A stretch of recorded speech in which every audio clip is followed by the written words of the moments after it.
Kemudian dari mimbar yang mulia ini pula Al-Fakir berwasiat, marilah kita senantiasa tingkatkan ketakwaan kita kepada Allah Subhanahu wa taala. Takwa adalah imtitsalu awamirillahi wa jatinabu nawahihi. Takwa adalah menjalankan segala perintah Allah dan menjauhi segala larangannya. Dengan kata lain, takwa adalah ketundukan yang total kepada Allah Subhanahu wa taala. Sebagaimana yang difirmankan oleh Allah Subhanahu wa taala di dalam surat Al-Baqarah ayat 208, A'udzubillahi minasyaitonir rajim. Ya ayyuhalladzina amanu udkhulu fis silmi kafah wa la tattabi'u khutuwatis syaitan innahu lakum aduwwum mubin.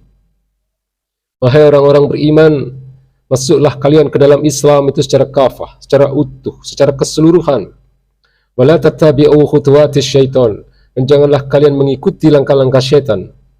Jadi ketika seseorang itu memasuki Islam tapi kemudian memilih-milih ajaran Islam, maka sesungguhnya dia telah mengikuti langkah-langkah syaitan. Kemudian Allah katakan innahu lakum aduwwum mubin. Sesungguhnya setan itu adalah musuh kalian yang nyata. Maka di dalam banyak ayat pun Allah Subhanahu wa taala menjanjikan kemuliaan bagi orang-orang yang memiliki ketakwaan ini. Ayat yang paling populer yang mungkin kita semua sudah hafal, inna akramakum indallahi atqakum. Sesungguhnya orang-orang yang paling mulia di antara kalian di sisi Allah Subhanahu wa taala adalah orang-orang yang bertakwa. Demikian pula dengan kondisi suatu negeri, ketika negeri itu dihuni oleh orang-orang yang mempunyai keimanan dan ketakwaan, baik pemimpinnya maupun masyarakatnya, maka Allah akan janjikan keberkahan dari langit maupun dari bumi. Walau anna ahlal qura amanu wa taqaw la fatahna alaihim barakatim minas sama'i wal ard.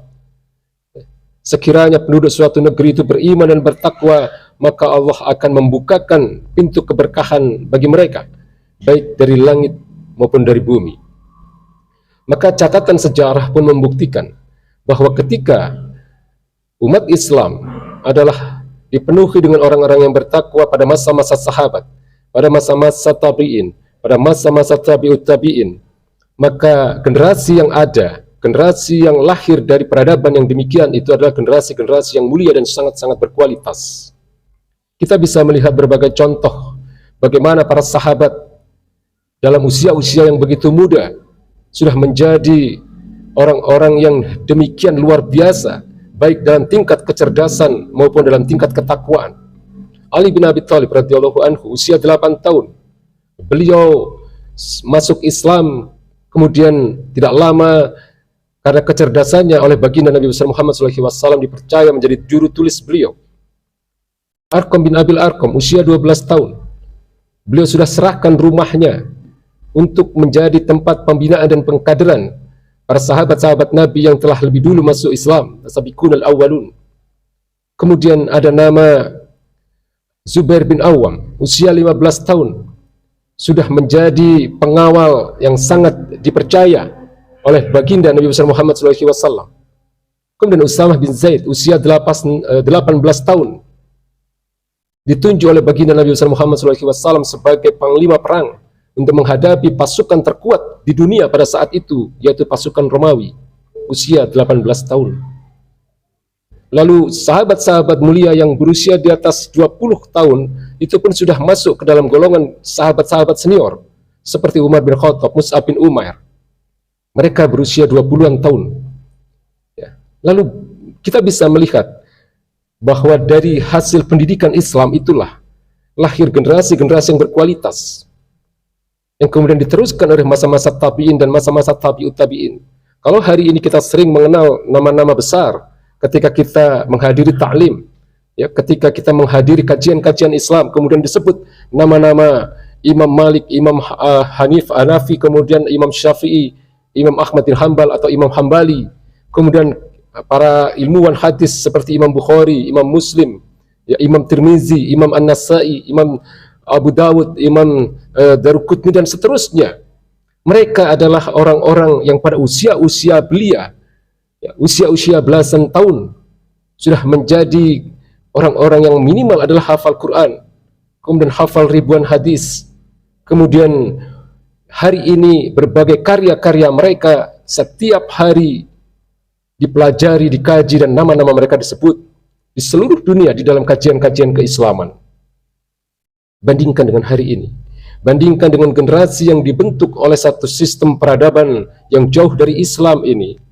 Ya, beberapa hari yang lalu, ya, ada satu hasil penelitian yang dihasilkan oleh lembaga survei, ya, di mana di Ponorogo ada ratusan anak-anak siswa SMP dan SMA yang mengajukan izin dispensasi menikah dikarenakan mereka telah hamil lebih dulu. Ya. Dan kemudian lebih terbuka lagi data yang lebih lengkap, yaitu di Jawa Timur ternyata dari seluruh mereka yang mengajukan izin dispensasi menikah, 80%-nya adalah siswa dan siswi SMP dan SMA yang masih berusia belasan tahun. Pada tahun 2020 di Depok ada survei dari 4.730 siswa. Ya, 93% di antara mereka telah pernah melakukan, mohon maaf, hubungan suami istri. Dan 97% dari mereka adalah mereka-mereka yang pernah menyaksikan, mohon maaf, film-film yang bertemakan pornografi dan seterusnya. Ya, hari ini remaja kita berada dalam kondisi yang mengkhawatirkan. Ya, seorang remaja yang putus sekolah berusia 15 tahun hanya karena kemudian bisa, ya, membuat puisi ataupun syair-syair yang kemudian dia ungkapkan rasa gundahnya, rasa sedihnya itu di sosial medianya. Ya. Hari ini menjadi panutan bagi anak-anak kita. Karena dengan cara seperti itu kemudian dia diundang berbagai stasiun televisi. Ya. Kemudian diundang juga di berbagai podcast-podcast YouTube besar yang disaksikan oleh jutaan anak-anak muda kita. Jadi televisi dan artis-artis yang mempunyai channel-channel besar itu punya peran besar mereka dalam merusak generasi ini. Ya, karena ini kemudian menjadi role model, menjadi panutan bagi anak-anak kita yang lain, karena dengan begitu dia bisa mendapatkan uang besar. Ya.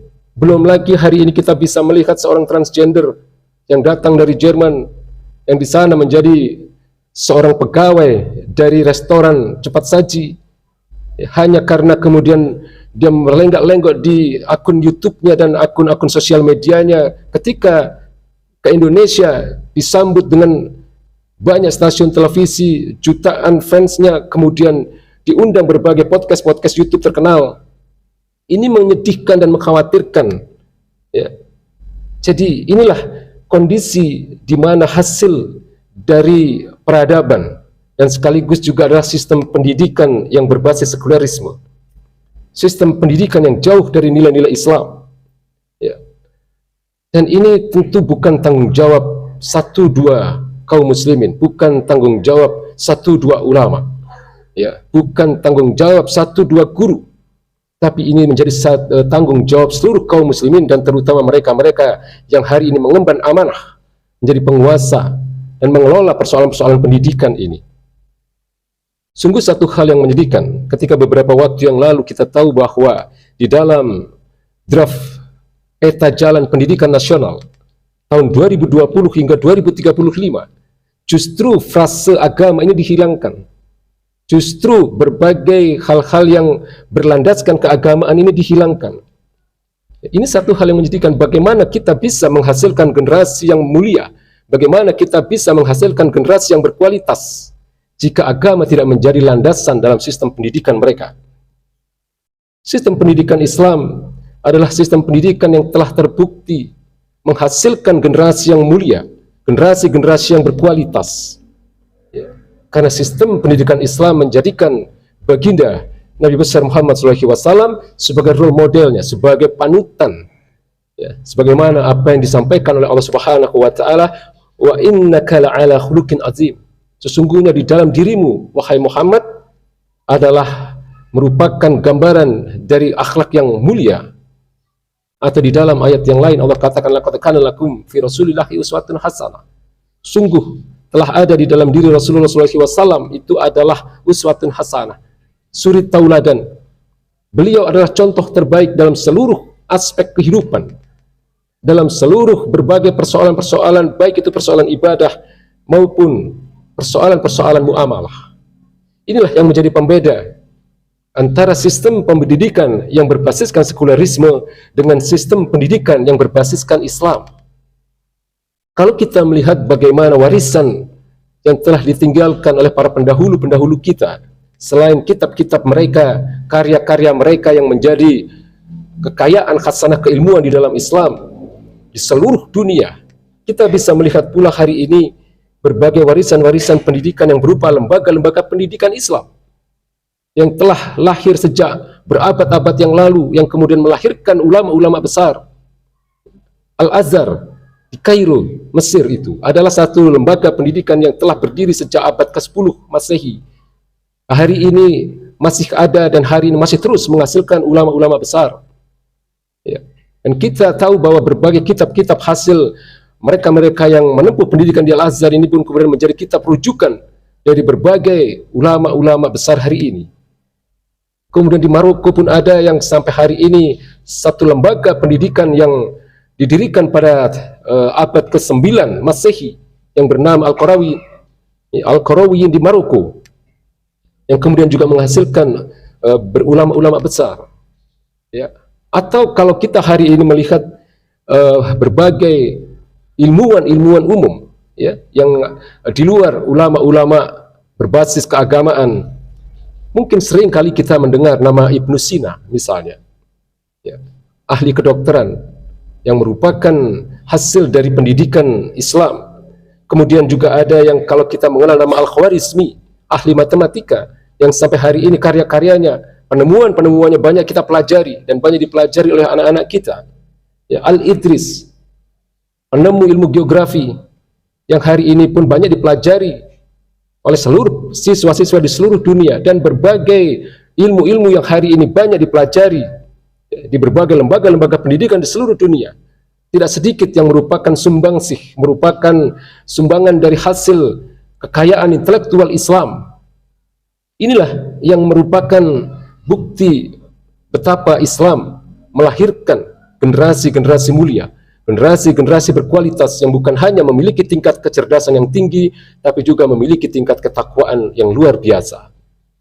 Hadirin ma'asyiral muslimin yang dimuliakan Allah Subhanahu wa taala, hari ini kita hidup di dalam satu sistem kehidupan yang jauh dari nilai-nilai Islam, termasuk juga di dalam persoalan pendidikan, sehingga hari ini memang menjadi satu tanggung jawab bagi kita untuk membentengi akidah anak-anak kita ini. Selain membekali mereka dengan ilmu-ilmu umum, mereka juga harus kita bekali dengan ilmu-ilmu keagamaan, sehingga mereka selamat dalam menjalankan kehidupan mereka sebagai seorang muslim. Karena kita tahu bahwa hari ini perang terbesar yang kita alami, perang terbesar yang dialami oleh anak-anak kita, baik hari ini apalagi pada waktu-waktu yang akan datang, akan semakin berat. Mereka menghadapi persoalan-persoalan yang terkait dengan akidah ini, ya, karena agama semakin hari semakin dijauhkan dari mereka. Ya, maka sebagai bagian akhir dari khutbah yang singkat ini, kami tegaskan bahwa kunci kemuliaan umat ini adalah ketika umat Islam ini mempunyai kepatuhan yang total, sebagaimana yang telah kami sampaikan di dalam muqaddimah tadi. Inna Allah yarfa'u bihadzal kitabi aqwaman wa yad'u bihi akharin. Sesungguhnya Allah hanya akan meninggikan derajat suatu kaum dengan kitab ini, maksudnya dengan Al-Qur'anul Karim. Wa yad'u bihi akharin, dan Allah akan menjatuhkan derajat suatu kaum, Allah akan menghinakan derajat suatu kaum juga dengan kitab ini. Maksudnya ketika mereka berlepas diri dari Al-Qur'anul Karim, ketika mereka mengabaikan Al-Quranul Karim, ketika mereka tidak mempedulikan peringatan-peringatan dari Al-Quranul Karim, maka Allah Subhanahu wa taala pasti akan menjatuhkan derajat mereka, pasti Allah akan menghinakan derajat mereka. Berislam secara utuh, berislam secara kafah, mempunyai ketundukan dan kepatuhan yang total kepada Allah dan Rasul-Nya, sebagaimana yang disampaikan oleh Allah Subhanahu wa taala dalam surat Al-Hasyr ayat 7. Wa ma atakumur rasulu fakhuduhu wa ma nahakum anhu fantahu. Apapun yang diberikan oleh Rasul ambillah, dan apapun yang beliau larang tinggalkanlah. Inilah sebenarnya kunci kemuliaan kita sebagai kaum muslimin. Jadi ajaran Islam seluruhnya adalah ajaran-ajaran yang mulia, adalah ajaran-ajaran yang benar, termasuk dalam sektor pendidikan. Ya, karena Islam ini adalah agama yang turun dari zat yang maha benar. Islam turun dari zat yang maha mengetahui, sehingga Islam yang diturunkan oleh Allah Subhanahu wa taala ini pasti sesuai dengan fitrah manusia, sesuai dengan kemuliaan manusia sebagai makhluk terbaik yang diciptakan oleh Allah Subhanahu wa taala. barakallahu li wa lakum fil Qur'anil